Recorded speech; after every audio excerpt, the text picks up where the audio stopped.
Bom dia, queridos amigos.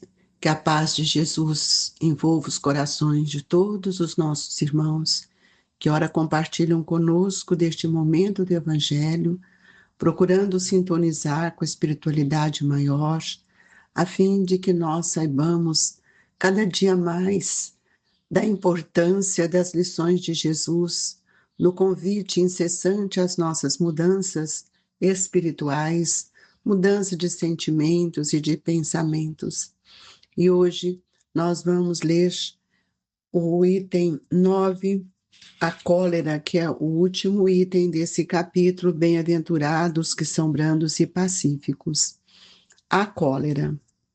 O orgulho vos induz a julgar-vos mais do que sois, a não suportardes uma comparação que vos possa rebaixar, a vos considerardes, ao contrário, tão acima dos vossos irmãos, quer em espírito, quer em posição social, quer mesmo em vantagens pessoais, que o menor paralelo vos irrita e aborrece. Que sucede, então?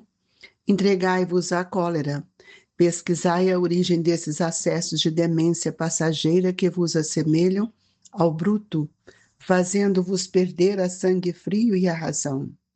Pesquisai, e quase sempre deparareis com orgulho ferido.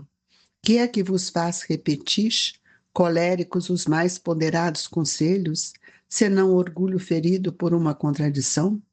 Até mesmo as impaciências que se originam de contrariedades muitas vezes pueris, decorrem da importância que cada um liga à sua personalidade, diante da qual entende que todos se devem dobrar. Em seu frenesi, o homem colérico a tudo se atira, à natureza bruta, aos objetos inanimados, quebrando-o porque lhes não obedecem.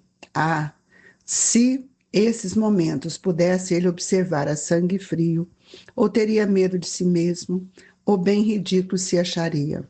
Imagina ele, por aí, que a impressão produzirá nos outros. Quando não fosse pelo respeito que deve a si mesmo, cumpria-lhe esforçar-se por vencer um pensamento que se torna objeto de piedade. Se ponderasse que a cólera a nada remedeia, que lhe altera a saúde e compromete até a vida, reconheceria ser ele próprio a sua primeira vítima. Outra consideração, sobretudo, devera contê-lo as de que torne felizes todos os que o cercam. Se tem coração, não lhe será motivo de remorso fazer os que sofrem os entes a quem mais ama? E que pesar imortal se num acesso de fúria praticasse um ato que houvesse de deplorar toda a sua vida? Em suma, a cólera não exclui certas qualidades do coração, mas impele se faça muito bem e pode levar à prática de muito mal. E isto deve bastar para induzir o homem a esforçar-se pela dominar.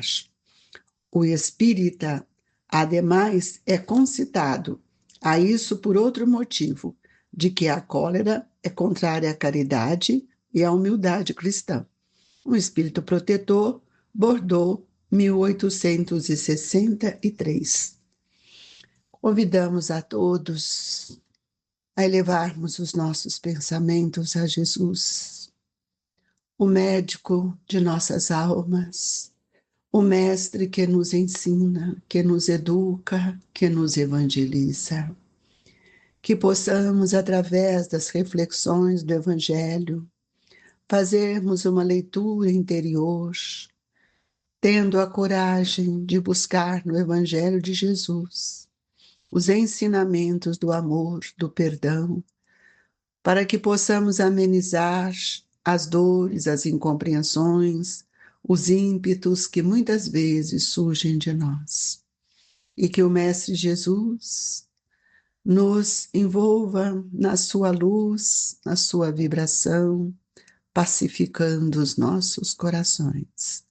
Que Deus, nosso Pai, possa nesse instante olhar por toda a humanidade, que ora vive em desconforto da vaidade, do orgulho, da prepotência, esquecendo de que todos somos irmãos e que a paz, a bênção da esperança, da fé e da caridade seja constante em nosso pensamento. Se conosco, Jesus, hoje, agora e sempre, que assim seja. Queridos amigos, o Evangelho nos traz uma situação que muitas vezes nós vivenciamos sem perceber a gravidade dela, que é a cólera.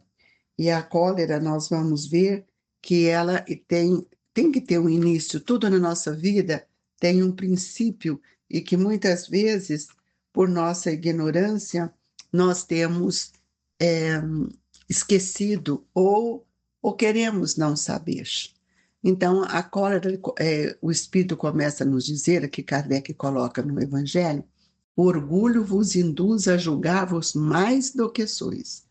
E nós perguntamos onde nasceu, por que nós somos orgulhosos? Se nós fomos criados simples e ignorantes, e aí nós vamos ver em obras póstumas que Kardec nos diz que o egoísmo e o orgulho nascem de um sentimento natural, um instinto de conservação. Todos os instintos têm sua razão de ser e sua utilidade, porquanto Deus nada pode ter feito inútil. Ele não criou o mal. O homem é que o produz, abusando dos dons de Deus em virtude do seu livre-arbítrio. Então, nós podemos ver que nós já não estamos mais na condição de sermos um espírito simples e ignorante. Ele não nos criou, Deus não nos criou egoísta e nem orgulhoso, mas nos criou simples e ignorantes. Então, fomos nós, é que começamos a desenvolver esse sentimento doentio, que é o egoísmo e o orgulho, que fomos exagerando cada vez mais, e nos deu, então, essa condição que hoje nós temos, que é um sentimento que fere a sensibilidade do espírito e que muitas esse nos faz fechar em nós mesmos. Então, o orgulho, como Kardec nos iniciou esse texto da cólera, ele adoece a nossa estrutura mental de tal forma que nós não imaginamos o que isso pode provocar em nossa vida, porque não percebemos os enganos ou os equívocos, e que muitas vezes nós teremos que responder isso ou reorganizar isso em situações de novas reencarnações, até que nós nos tornamos um ser mais ativo, mais dinâmico, mais amoroso. Por que isso acontece? Porque nós somos muito, mas muito mesmo, indiferentes. E quando nós estamos relacionando com o nosso irmão, nós muitas vezes ainda colocamos em pauta o nosso orgulho. E nós não vemos ou não sentimos a necessidade que temos de ajudar o nosso irmão. E daí nós vamos ver que o nosso pensamento, ao longo do tempo, ele vai se enfraquecendo. E ele não percebe nem a importância de sermos bons, nem a importância da caridade, da amizade, nada disso torna importante para ele. E surge aí uma outra situação mais grave, que é a vingança. Porque o sentimento de vingança, ele é um sentimento destrutivo, que gera no nosso pensamento muitas situações, forças doentias, que nos leva a atacar o outro e nos colocando na posição de vítima. Então, nós vamos ver que é na vingança que o espírito se coloca como vítima. E ele ali vai criando um depósito de energias deletérias dentro de si. Então, quando nós estamos imantados por esses sentimentos de ódio, nós vamos ver que desponta também o orgulho, a raiva, o ciúme, e tudo isso gera vibrações mórbidas, deletérias em nosso ser, no nosso pensamento, no nosso perispírito, e começamos a trabalhar conosco no pensamento de vingança. E aí é que surge, no decorrer do tempo, o ódio que vai sedimentando em nós a mágoa, né? Que não é uma condição de mágoa, ela é muito pior do que isso, de ressentimento, porque o ódio ele é o mais alto nível de vibração doentia que o pensamento elabora. E nós vamos ver, então, que em momentos nós nos tornamos, como o evangélico fala, em seu frenesi, o homem colérico a tudo se atira, à natureza bruta, aos objetos inanimados, quebrando porque não lhe obedecem. Então, nós vamos ver que falta em nós ainda o desenvolvimento do amai-vos uns aos outros, e nós vamos ver que Kardec nos mostra, se ponderasse que a cólera nada remedeia e lhe altera a saúde, compromete a vida, reconheceria ser ele próprio a sua primeira vítima. Porque quantas pessoas até desencarnam devido a esse sentimento de cólera? Porque a cólera, ela produz, nós que produzimos, né, uma vibração deletéria que mortífera, que destrói a vida do outro, que destrói primeiro a minha. Então, é um dos sentimentos mais difíceis que nós vamos ver quando nós carregamos dentro de nós o orgulho, o egoísmo. Então, a cólera, ela é um estado animalizado, como nos diz aqui o Evangelho. E nós temos nesse item um outro item que é de Hahnemann, que foi aquele que criou a homeopatia. Nós vamos ver quando ele fala, segundo a ideia falsíssima de que não é possível reformar a sua própria natureza. O homem se julga dispensado de empregar esforços para corrigir dos defeitos em que a boa vontade se compraz ou que exigiria muita perseverança para serem extirpados. Amigos, todos nós, em cada reencarnação, somos convidados a mudar a nossa forma de pensar e de sentir. A reencarnação é um processo educativo. E é por isso que nos painéis da vida, nos cenários do orgulho, da arrogância, o espírito fica fechado em si mesmo. E ele é o que primeiro sofre, sem perceber quanto isso dilacera todas as estruturas energéticas do seu perispírito. Então, a cólera ela vem de um orgulho ferido que faz com que cada um de nós nos colocamos numa posição superior.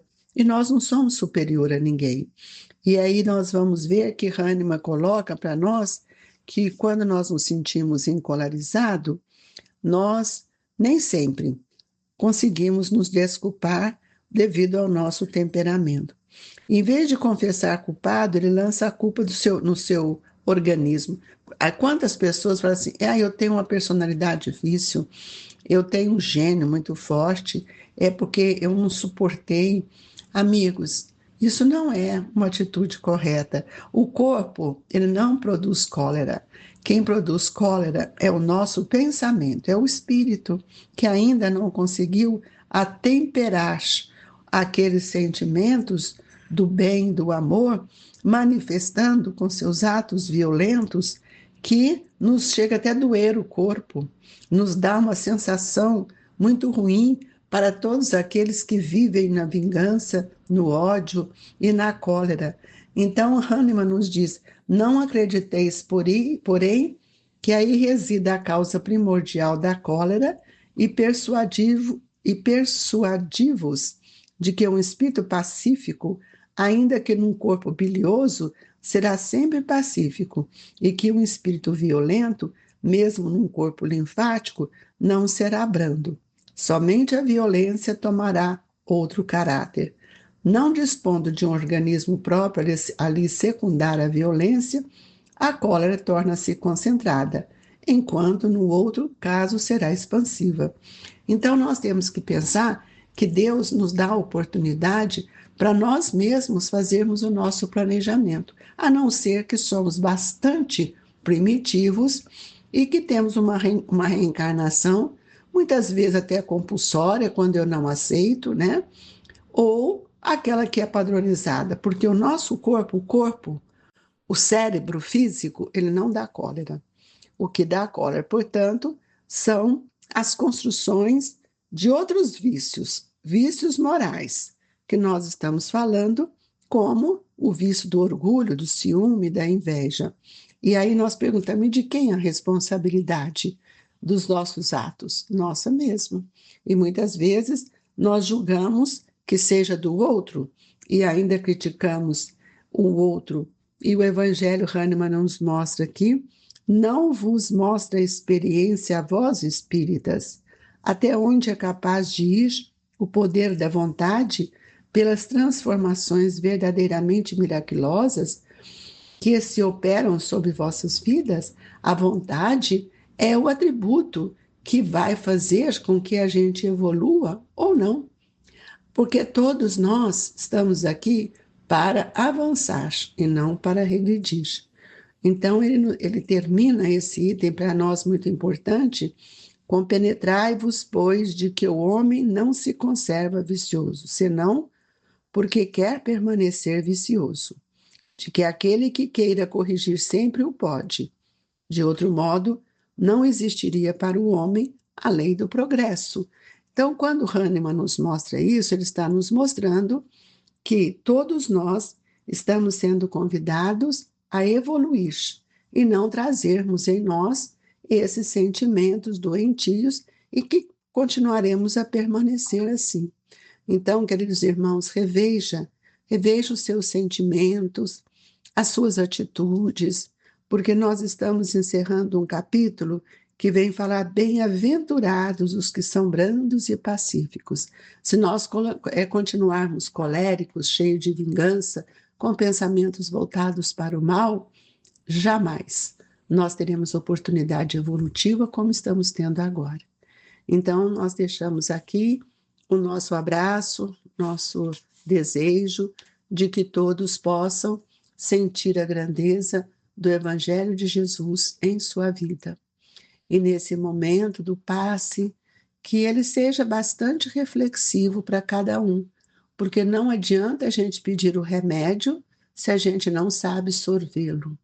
Então, que Deus, nosso Pai, nos possa brandar nesse instante do passe, que os espíritos amigos nos envolvam, trazendo para nós a mansuetude, as reflexões, para que o passe seja uma transfusão de energia ao nosso pensamento, à nossa vontade.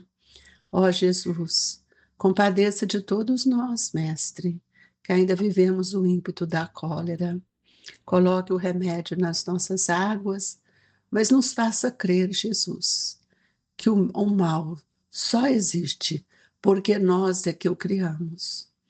E que Deus, nosso Pai, nos fortaleça nessa nova caminhada, nesse novo desejo que envolve o nosso espírito nesta manhã, de aprendermos a amar para sermos amados. E assim, deixe no coração de todos as vibrações do Grupo Espírita Esperança e Caridade, Colégio Allan Kardec, que Jesus e Eurípides possam agasalhar os propósitos divinos de cada um de nossos irmãos. Obrigada, que Deus nos abençoe hoje e sempre. Que assim seja.